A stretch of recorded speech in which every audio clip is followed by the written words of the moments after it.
আশুগঞ্জ, ব্রাহ্মণবাড়িয়া।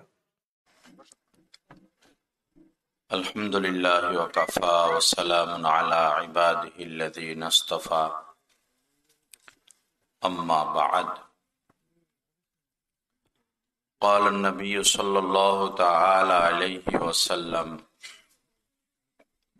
من أحيا سنتي فقد أحبني ومن أحبني كان معي في الجنة. وقال عليه الصلاة والسلام تركت فيكم أمرين لن تضلوا ما تمسكتم بهما كتاب الله وسنة رسولي. وقال عليه الصلاة والسلام المسلم من سلم المسلمون من لسانه ويده والمؤمن من أمنه الناس على دمائهم وأموالهم أو كما قال النبي صلى الله تعالى عليه وسلم.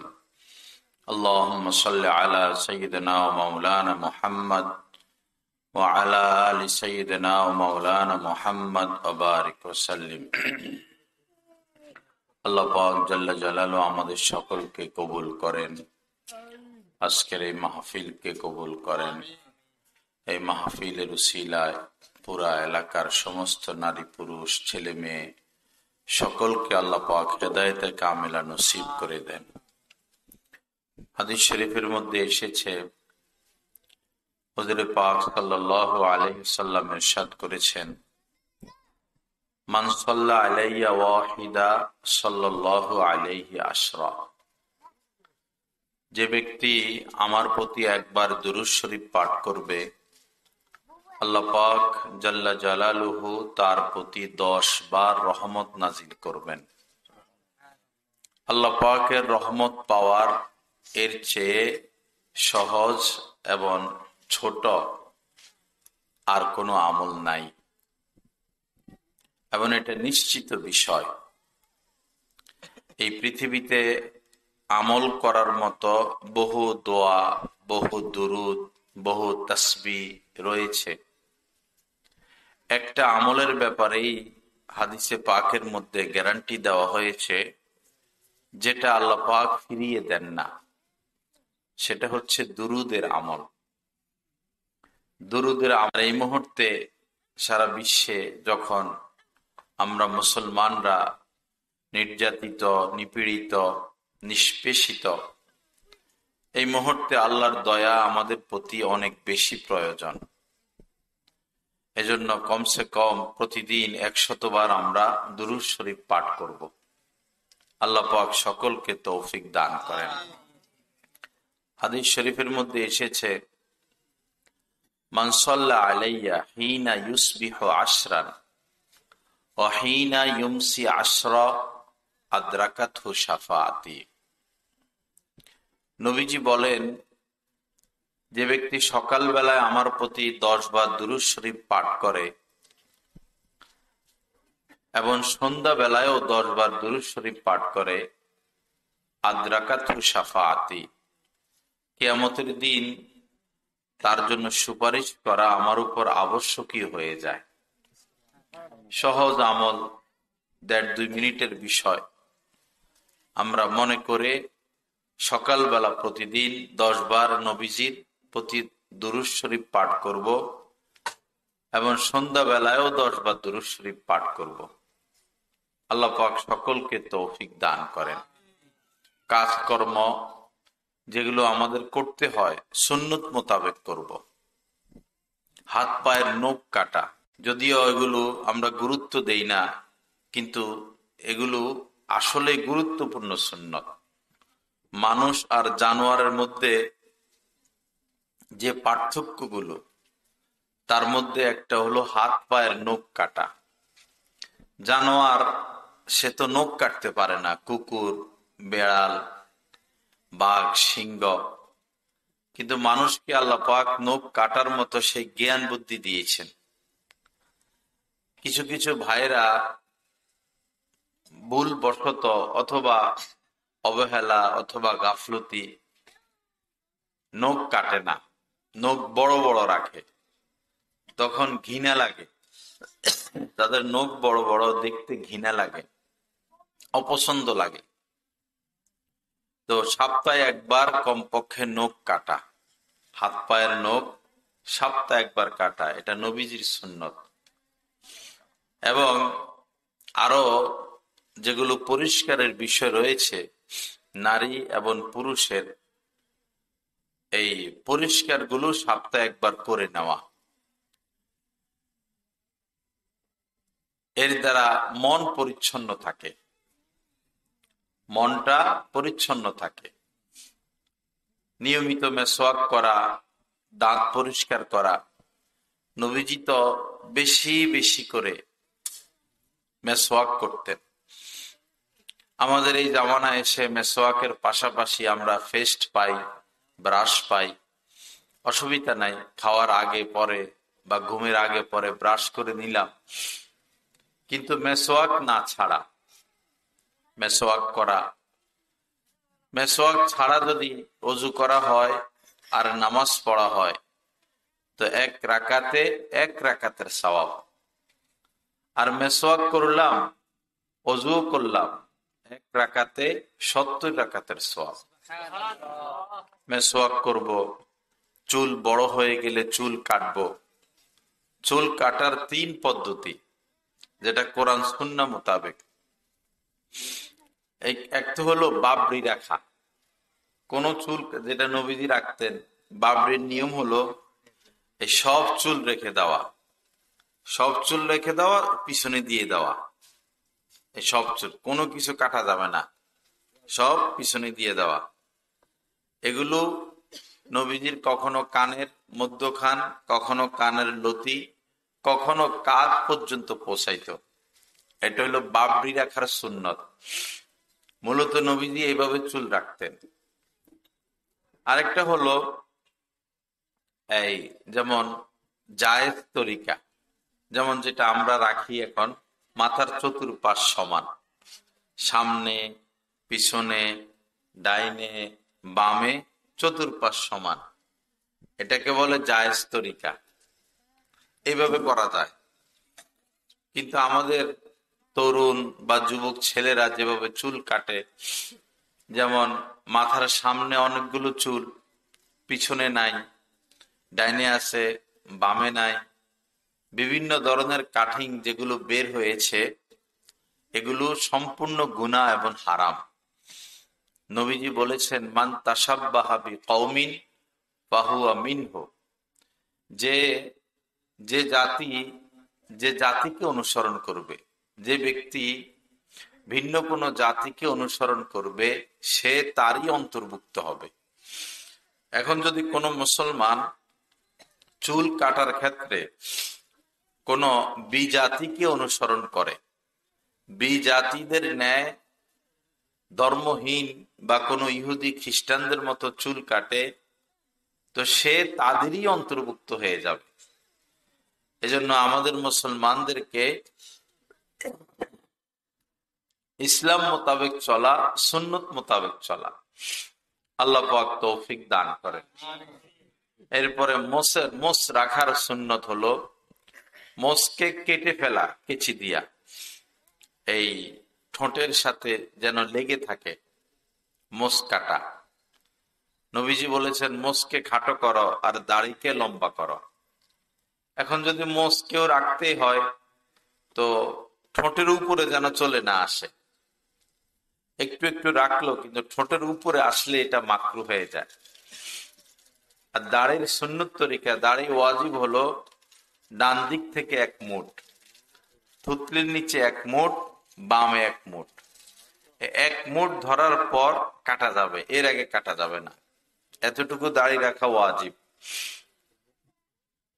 দাড়ির ব্যাপারে অনেক বেশি গুরুত্ব কমে যাচ্ছে আমাদের মধ্যে। দাড়ি শেভ করা, দাড়ি কাটা, এটা এমন একটা গুনাহ, এটাকে বলে দাইমি গুনাহ, গুনাহে জারিয়া, মানে অব্যাহত যে গুনাহ লেখা হতে থাকে, অব্যাহত।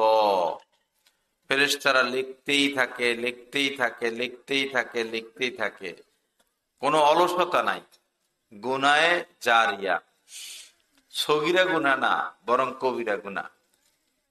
এজন্য যারা হিম্মত করতে পারি নাই, দাড়ি রেখে দিব, দাড়ি রেখে দিব।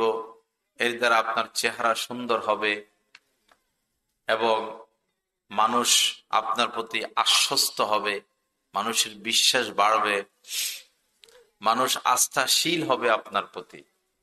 দাড়ি রাখা ওয়াজিব। সমস্ত নবী রাসূলের দাড়ি ছিল। এমন কোন নবী রাসূল ছিলেন না যাদের এক মুষ্টির নিচে দাড়ি ছিল কম। এমন কোন মুহাদ্দিস বড় বড় আলেম ছিলেন না যাদের এক মুষ্টির চেয়ে কম ছিল দাড়ি। এক মুষ্টি পরিমাণ দাড়ি রাখা ওয়াজিব। আল্লাহ পাক আমাদের সকলকে তৌফিক দান করেন। এই ছোটখাটো বিষয়গুলো, ঘরের আশপাশ পরিষ্কার রাখা। নবীজি বলেছেন, নাযিফু আফনিয়াতা বুয়ুতিকুম, তোমরা তোমাদের ঘরের আশপাশ পরিষ্কার রাখো। আমরা তো ঘরে পরিষ্কার রাখি না, নিজের জামা কাপড়ও পরিষ্কার রাখি না। অনেক ভাইরা মনে করে অপরিষ্কার অপরিচ্ছন্ন থাকা এটা বুজুর্গি। আসলে এটা বুজুর্গি না। অপরিষ্কার অপরিচ্ছন্ন থাকা বুজুর্গি না, গান্দিগি। ইসলাম গান্দিগি শিক্ষা দেয় না, নাপাকি শিক্ষা দেয় না। আমাদের বাচ্চারা হাদিস মুখস্থ করে, আত্মহুরু শাত্রুল ঈমান, পবিত্রতা ঈমানের অর্ধেক। আর নাযাফাতু মিনাদ দ্বীন, পরিচ্ছন্নতা দ্বীনের একটা গুরুত্বপূর্ণ শাখা। হাদিস শরীফের মধ্যে এসেছে, আল্লাহু জামিলুন ইউহিব্বুল জামাল, ইন্নাল্লাহা জামিলুন ইউহিব্বুল জামাল। আল্লাহ পাক সুন্দর, এজন্য তিনি সুন্দরকে পছন্দ করেন। যারা সেজেগুজে থাকে, পরিষ্কার থাকে, পরিপাটি থাকে। আল্লাহ আকাশটাকে কত সুন্দর বানিয়েছেন, জমিনটাকে কত সুন্দর বানিয়েছেন। এক একটা গাছ, এক একটা ফুল, এক একটা পাতা, এক একটা লতা, খোদ একজন মানুষকে তিনি কত সুন্দর করে বানিয়েছেন। তিনি সুন্দর, সুন্দরকে, সুন্দর যারা থাকে, পরিষ্কার যারা থাকে, তাদেরকে তিনি পছন্দ করেন। আল্লাহ পাক সকলকে তৌফিক দান করেন। এজন্য ঘরটা পরিষ্কার রাখা, বাথরুমটা পরিষ্কার রাখা। বাথরুম করে অবশ্যই ঢিলা কুলুপ ব্যবহার করা। যদি বড় হয়, বড় ইস্তেঞ্জা হয়, তাহলে 3টা ঢিলা ব্যবহার করা, আর ছোট হলে একটা ঢিলা ব্যবহার করা। নবীজির জামানায় তো মাটির ঢিলা ব্যবহার করা হইতো। মাটি এমন এক জিনিস যে এটা জীবাণুকে মেরে ফেলে। আমরা তো এই কমেট ব্যবহার করি, কমেট জীবাণু মারতে পারে না, বরং জীবাণু তৈরি হয়। এবং যে টিস্যু আমরা ব্যবহার করি, এই টিস্যুও জীবাণু মারতে পারে না, বরং এটার মধ্যে জীবাণু আছে। তো নবীজির জামানায় তো মাটির বাথরুম ছিল, ঢিলাও ছিল মাটির, স্বাস্থ্যসম্মত। যাই হোক, এখন তো করার কিছু নাই, টিস্যু ব্যবহার করব। তো বড় ইস্তেঞ্জার জন্য 3টা, ছোট ইস্তেঞ্জার জন্য 1টা কমপক্ষে। এরপরে পানি ব্যবহার করব। প্রথমে পানি ব্যবহার না করা, ওই নাপাক জিনিসটা হাতে যেন না লাগে। ইস্তেঞ্জা করার পর ঢিলা করা, এরপরে পানি খরচ করা। যদি কারো এমন মনে হয় যে প্রস্রাব করার পরে আবার প্রস্রাব আসার সম্ভাবনা, তো টিস্যুটা ধরে একটু গলায় চাপ টাপ দেওয়া, বস এরপরে পানি ব্যবহার করে নেওয়া। কিন্তু এতে অনেকের অসোয়াশা, অনেকে মনে করে প্রস্রাব করার পরে আরো প্রস্রাব বাহির হয়, আরো প্রস্রাব বাহির হয়, আরো প্রস্রাব বাহির হয়। এরকম অসোয়াশা করতে নাই। অসোয়াশা করলে আপনি জীবনে পবিত্র হইতে পারবেন না। যদি মনে হয় যে বাইর হইতেছে, তো শয়তানরা বলবেন যে বাইর হইলে হোক, আমার না নামাজ হবে না, তোর কি আসে যায়। শয়তানকে এটা বলে দিবেন, হ্যাঁ, বা একটু পানি ছিটা দিয়ে দিবেন। ওইদিকে আর ভ্রুক্ষেপ করবেন না, আপনি বাস অজু করে নামাজ পড়বেন। এরপরে দেখবেন এক সময় আল্লাহ চায় তো এই অসোয়াশা দূর হয়ে যাবে। আল্লাহ পাক তৌফিক দান করেন। তো কাজকর্ম যেগুলো আমরা করি, করতে হয়, সবকিছু সুন্নত মোতাবেক করা। সুন্নতের বাহিরে কোনো সৌন্দর্যতা নাই, সুন্নতের বাহিরে কোনো শান্তি নাই, সুন্নতের বাহিরে কোনো আরাম নাই, নিরাপত্তা নাই। ঘর থেকে যখন বের হব, তো এই সাধারণত বাম পা দিয়ে বের হওয়া, যদি ভালো কোনো কাজের নিয়তে বের হয় তখন ডান পা দেওয়া, বের হয়ে দোয়া পড়া, বিসমিল্লাহি তাওয়াক্কালতু আলাল্লাহ লা হাওলা ওয়ালা কুওয়াতা ইল্লা বিল্লাহ। বের হয়ে দোয়াটা পড়া, বাচ্চাদেরকে দোয়াটা শিখিয়ে দেওয়া। আমাদের ছোট যে সমস্ত বাবু আছে তাদেরকে এই দোয়া শিখিয়ে দেওয়া এবং তাদের থেকে এটার জবাবদিহি পাকড়াও করা, যে দোয়াটা পড়ো কিনা, পড়ছো কিনা। এই দোয়ার উসিলায় আল্লাহ পাক বিভিন্ন বিপদ থেকে হেফাজত করবেন। পাশাপাশি আয়াতুল কুরসি পড়ে নেওয়া, ওই দোয়ার পরে আয়াতুল কুরসি পড়ে নেওয়া। যখন গাড়িতে উঠবো, হুন্ডা হোক, রিক্সা হোক, বাস হোক, উঠে দোয়া আছে একটা, সুবহানাল্লাযী সাখখারা লানা হাযা ওয়া মা কুন্না লাহু মুকরিনিন। এই দোয়াটা পড়া, এরপরে আকাশের দিকে তাকাইয়া সুবহানাল্লাহ সুবহানাল্লাহ সুবহানাল্লাহ 3 বার, আলহামদুলিল্লাহ 3 বার, আল্লাহু আকবার 3 বার, এভাবে আমল করা। আল্লাহর উপর ভরসা করে সুন্নত মোতাবেক চলা, জিন্দেগির মধ্যে নূর আসবে, অন্তরে নূর আসবে, চোখে নূর আসবে, কলবে নূর আসবে। নূর আর নূর, নুরানি এক জিন্দেগি আল্লাহ পাক দান করবে। সব সময় গুনাহ থেকে বেঁচে থাকার ফিকির করা, গুনাহ যেন না হয়। যা করব সুন্নত মোতাবেক করব, আরেকটা হলো গুনাহ করব না।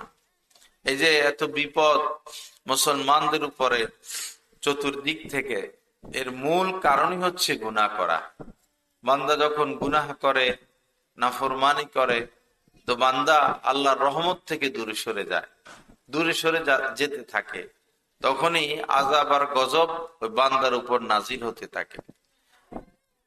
হাদিস শরীফের মধ্যে এসেছে, আল্লাহ রাসূল তার এক প্রিয় সাহাবীকে নসিহত করতেছেন যে ইয়াকা ওয়াল মাসিয়া, অবশ্যই গুনাহ থেকে বেঁচে থাকো। ফা ইন্না বিল মাসিয়াতি হাল্লা সাখাতুল্লাহ, কেননা গুনাহের দ্বারা আল্লাহ পাক অসন্তুষ্ট হন, রাগান্বিত হন। আল্লাহ পাকের রাগ মানে বান্দার উপর গজব নাজিল হওয়া, বিপদ আসা। বিপদ আসা শুরু হলে ক্ষমতা বিপদ থেকে কাউকে বাঁচাইতে পারে না। বিপদ আসা শুরু হলে টাকা পয়সা মানুষকে বাঁচাইতে পারে না। বিপদ আসা শুরু হইলে আসবাব উপকরণ মানুষকে বাঁচাইতে পারে না। এজন্য বিপদ যেন না আসে, এর জন্য আমাদের দায়িত্ব হলো গুনাহ থেকে বেঁচে থাকা, কোনোভাবে যেন গুনাহ না হয়। বিশেষ করে এখন যে সমস্ত গুনার ছড়াছড়ি, মা বোনদের মধ্যে পর্দা নাই। মা বোনেরা দিন দিন পর্দার কথা ভুলেই যাচ্ছে। একটা মুসলিম দেশ, বোঝাই যাচ্ছে না যে এরা মুসলিম মহিলা।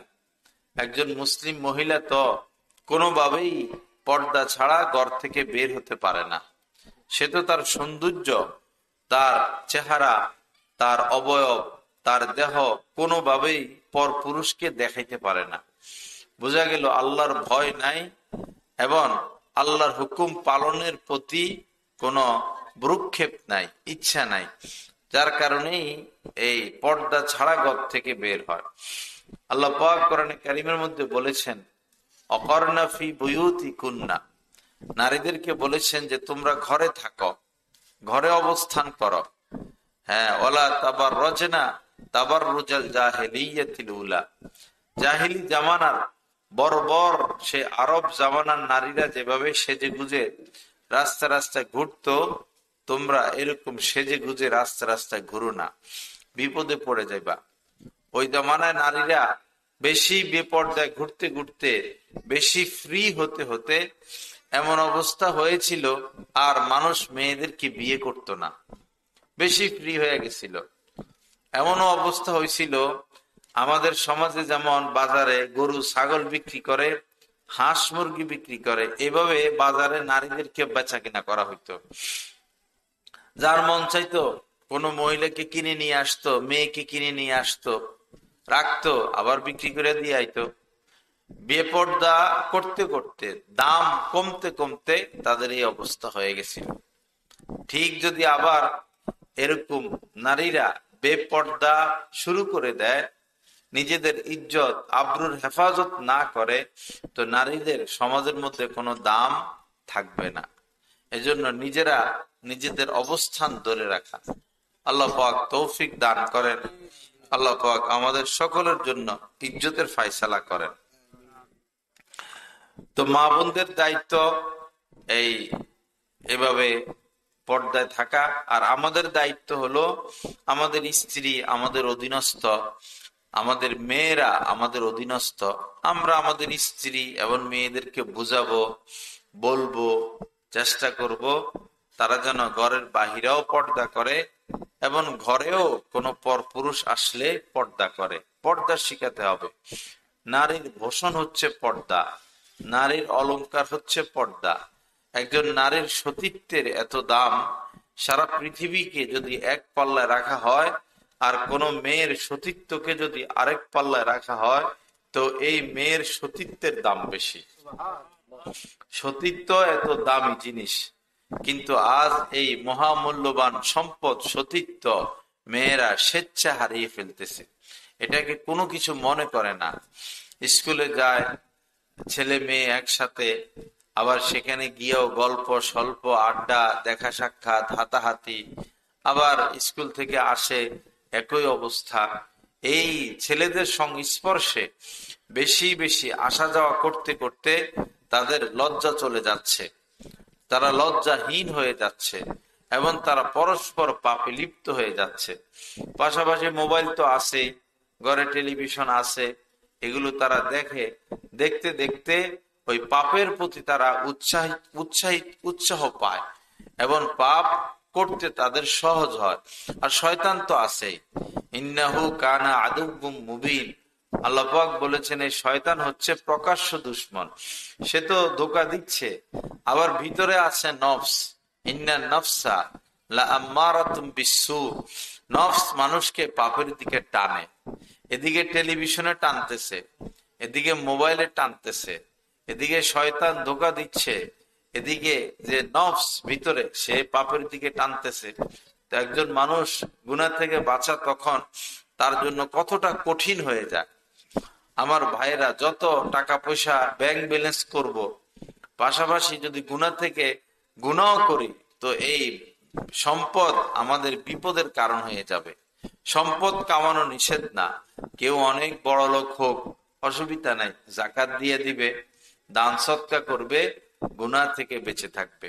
নিজের ছেলে মেয়েকে দিন শিখাবে, নিজে দিন শিখবে, ঘরের মধ্যে তালিম চালু করবে, পর্দা চালু করবে, নামাজ চালু করবে। তখন এই টাকা পয়সা কোনো বিপদের কারণ হবে না, বরং কল্যাণের কারণ হবে। আল্লাহ পাক আমাদেরকে তৌফিক দান করেন, ঘরের মধ্যে দিন জিন্দা করার তৌফিক দান করেন। কিছু কিছু ঘর বাড়ি তো এমন, বাসা সারা দিন গান চলে, সারা দিন গান বাজায় রাখে, সারাক্ষণ গান বাজায় রাখে। গান শুনতে শুনতে হাদিস শরীফের মধ্যে আসছে, আল গিনাউ ইউনবিতুন নিফাকা ফিল কলবি কামা ইউনবিতুল মাউজ যারআ। মাটি যখন শুকাইয়া যায় তো সাদা হইয়া যায়, সাদা হয়ে যায়। তো এই মাটিতে যখন বৃষ্টি পড়ে, পানি পড়ে, মাটি এটা ভিজে, মাটির ভিতরে যে অঙ্কুর আছে, বীজ বা আটি আছে, তখন ওই বীজটা অঙ্কুরিত হয়। নবীজি বলেন, পানি যেভাবে শস্য উৎপন্ন করে মাটির থেকে, পানি যেভাবে শস্য উৎপন্ন করে, গান মানুষের অন্তরে তদ্রূপ মুনাফিকি উৎপন্ন করে, কপটতা উৎপন্ন করে। এজন্য কোনোভাবে গান শোনা যাবে না। এক বর্ণনা আসছে এরকম যে নবীজি ঘর থেকে বের হয়েছেন, তো বাঁশির আওয়াজ আসতেছে, সাথে ছিলেন হযরত আব্দুল্লাহ ইবনে ওমর রাদিয়াল্লাহু তাআলা আনহু। তো বাঁশির আওয়াজ গানে আসতেছে, নবীজি কানের মধ্যে হাত দিয়ে দিচ্ছেন। কানের মধ্যে হাত দিয়েছেন যেন কানের ভিতরে গানের আওয়াজ না পৌঁছায়। পরে অনেক দূর এভাবে হেঁটে গেছেন।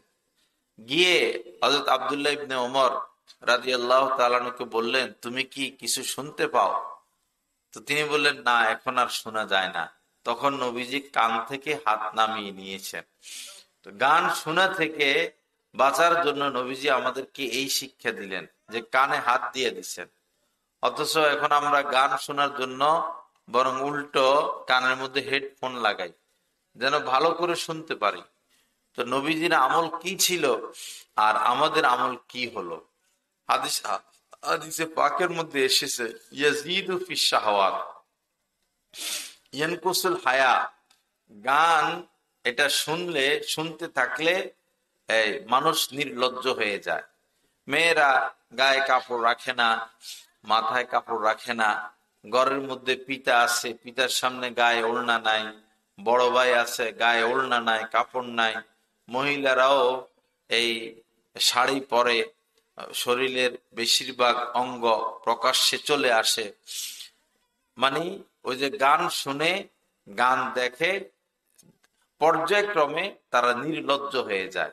বাবাও কিছু মনে করে না, মাও কিছু মনে করে না, তারাও কিছু মনে করে না, স্বাভাবিক হয়ে যায়। কারণ চোখের সামনে টেলিভিশনের মেয়েরা যে ফ্যাশন, যে সভ্যতা সমাজ গ্রহণ করে, যারা ওই টেলিভিশন দেখে তারা সেই সমাজেরই যাত্রী হয়ে যায়, সেই সমাজেরই সামাজিক মানুষ হয়ে যায়। আল্লাহ আমাদেরকে বাঁচার তৌফিক দান করেন। গান বাজনা অশ্লীলতা থেকে আমাদেরকে বাঁচার তৌফিক দান করেন। যত বেশি পাপে ডুববো তত বেশি বিপদ আসবে। যত বেশি আল্লাহর থেকে দূরে সরবো তত বেশি বিপদ আসবে। আল্লাহকে ভয় করি, আল্লাহর হুকুম মানি, আল্লাহ পাক যেগুলো নিষেধ করছেন এগুলো থেকে দূরে থাকি। ছোটকালে বাচ্চারা, তাদের কাছে পানি পছন্দ, বারবার পানিতে চলে যায়, পুকুরে। মা বাবা যাইতে দেয় না, কারণ সে তো পানিতে পড়ে মারা যাবে। আগুন দেখলে আগুন ধরতে যায়, দা, বটি, চাকু এগুলো দেখলে ধরতে যায়। কারণ কি? এদের কাছে ভালো লাগে, আগুন ভালো লাগে। কিন্তু আগুন ধরলে যে বাচ্চাটার হাত পড়া যাবে এটা তো সে জানে না, ক্ষতিটা সে জানে না। তো মা বাবা আগুন ধরতে দেয় না, এরা কিন্তু কষ্ট পায়, কান্নাকাটি করে। তারপরও মা বাবা ধরতে দেয় না, নিষেধ করে, কারণ ক্ষতিটা মা বাবা জানে। তদ্রূপ গুনাহের দ্বারা যে ক্ষতি, এটা তো আল্লাহ পাক জানেন, আল্লাহ রাসূল জানেন।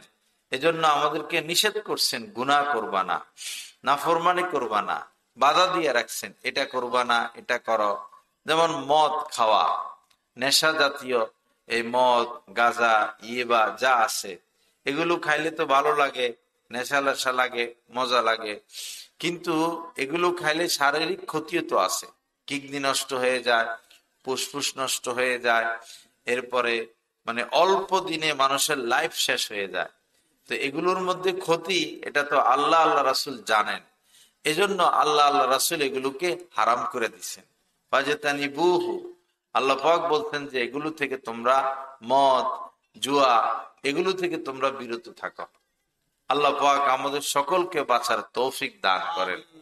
মদ, এটা তো আরবে এমন ছিল যে নবীজি আসার আগে এবং নবীজি আসার পরেও প্রত্যেক ঘরেই বলতে গেলে মদ ছিল। আমাদের ঘরে যেমন পানি থাকে, তাদের ঘরে এরকম মদ রাখা হইতো। মদকে তারা তেমন কিছু মনে করতো না, কিন্তু মদে তো ক্ষতি। এখন ডাইরেক্ট যদি কোরআনের আয়াত নাজিল হয় মদ হারাম, আরব লোক মানতে পারবে না, কারণ আসেই তো মদ নিয়া। পর্যায়ক্রমে 2 আয়াত এবং 3য় আয়াত নাজিল হওয়ার দ্বারা মদ হারাম প্রমাণিত হয় এবং সাহাবায়ে কেরাম মদ ছেড়ে দেয়।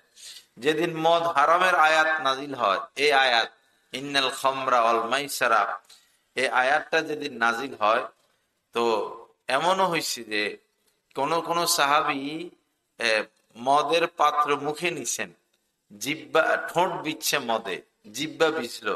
যখনই শুনছেন মদ হারাম হয়েছে, ওইখান থেকে মদ ফালাইয়া দিচ্ছেন। ঘরে ঘরে মটকায় মটকায় মদ রাখা হইতো, এই সকল মদ তারা ফেলে দিচ্ছেন, মটকা ভেঙে ফেলছেন। এত মদ ফেলা হয়েছে যে মনে হয়েছে যে মদিনায় বৃষ্টি হয়েছে, এত মদ ফেলা হয়েছে। দীর্ঘদিন পর্যন্ত এই মদের গন্ধ আসতো, যখনই বৃষ্টি হইতো ওই মদের গন্ধ বের হয়ে আসতো। কিন্তু হারাম হয়ে গেছে, সাহাবায়ে কেরাম ওই হারাম জিনিস আর মুখে নেন নাই। কিন্তু আজ আমরা জানি হারাম, কিন্তু গোপনে গোপনে কেউ গাঁজা খায়, কেউ হিরোইন খায়, কেউ মদ খায়।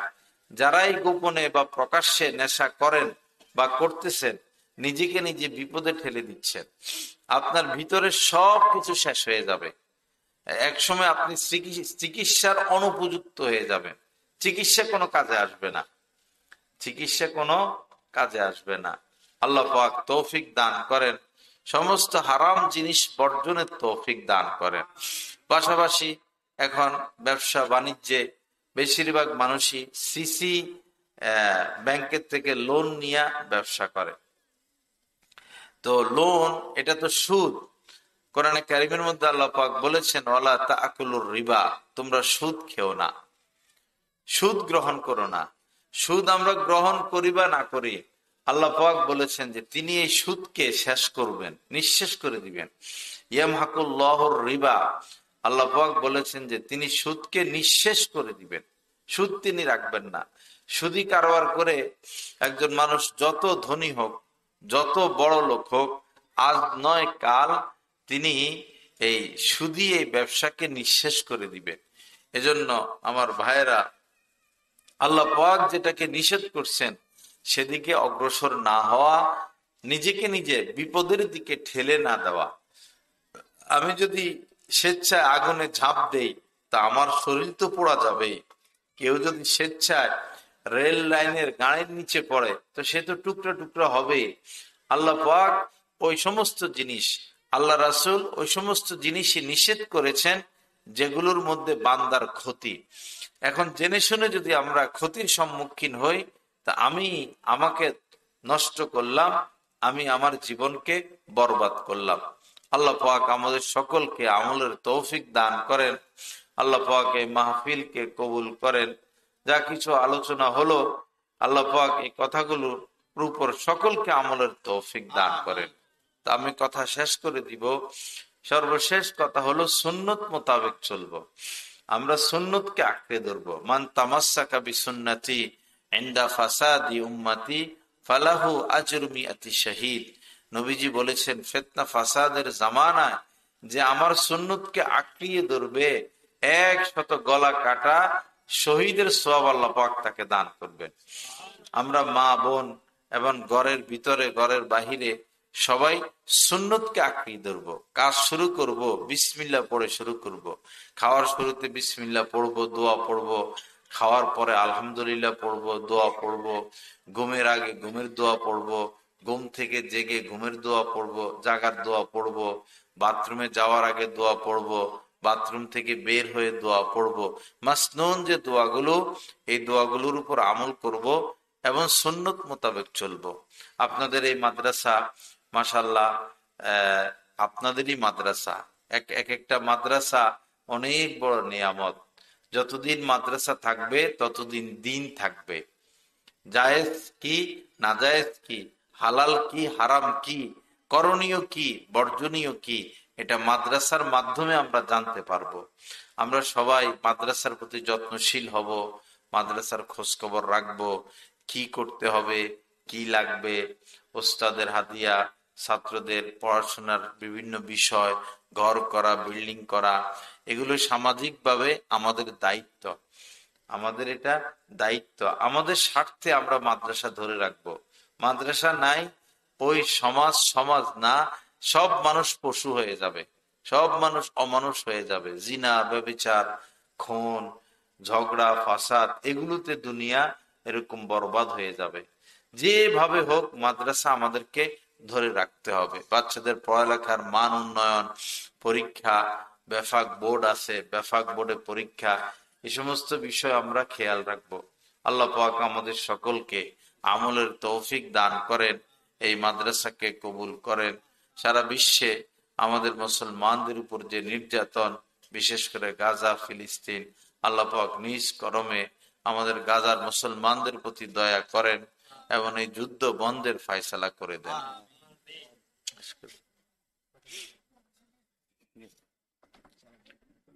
আল্লাহ, আস্তাগফিরুল্লাহ।